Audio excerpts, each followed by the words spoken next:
मैं अभी 11 अक्टूबर को ये वीडियो रिकॉर्ड कर रहा हूँ और गोल्ड के दाम मुंबई में 1,25,000 के आसपास चल रहे हैं। मतलब 1.5 साल के अंदर 80% से भी ज्यादा का रन अप। अब सबका सवाल यही है कि क्या ये रैली यहीं पे खत्म होती है। तो देखो, हिस्टोरिकल डेटा बहुत ही इंटरेस्टिंग फैक्ट्स दिखाता है। 2019 में भी गोल्ड ने मोर देन 75% का रन अप लिया था। गोल्ड एक फिक्स सप्लाई एसेट क्लास है और इसका ग्लोबल अनसर्टेनिटीज के साथ इनवर्स रिलेशन होता है। तो 2019 में भी जैसे ही अनसर्टेनिटीज कम हो गई थी, उसके बाद गोल्ड के प्राइसेस 20% तक करेक्ट हो गए थे।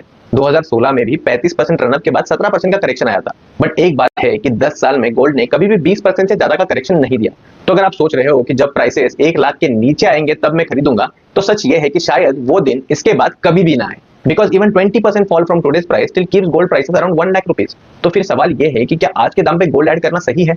अगर आप लॉन्ग टर्म इन्वेस्टर हो और 10 साल से भी ज्यादा के होराइजन के लिए देख रहे हो, तो 1 लाख से 1,10,000 के बीच में आप थोड़ा ऐड कर सकते हो। लेकिन शॉर्ट टर्म के लिए मुझे पर्सनली कोई भी मेजर अपसाइड नजर नहीं आता है। एज ए इन्वेस्टर आपको एक चीज हमेशा देखनी चाहिए और वो है प्रोबेबिलिटी।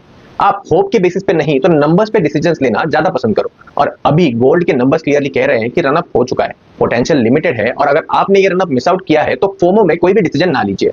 आपके पोर्टफोलियो का अगर significant chunk 10 to 20% already gold में है तो ज्यादा ऐड मत करिए। वैसे पिछले 10 सालों में गोल्ड का सीएजी रिटर्न 15 से 16% रहा है, but making charges, taxes, liquidation, इसके बाद एक्चुअल रिटर्न और भी कम हो जाता है। तो अगर आप गोल्ड लेना ही चाहते हो तो गोल्ड ईटीएफ द्वारा लो, simple, safe and transparent. But अभी मुझे गोल्ड ऐड करना ज्यादा फेवरेबल ऑप्शन नहीं लग रहा। रादर हम अदर फिक्स्ड एसेट क्लासेस को एंड फेयरली वैल्यूड इक्विटीज को एक्सप्लोर करेंगे। एंड आपको अगर इसके बारे में ज्यादा जानना है तो फॉलो रितेश डी कोर्स।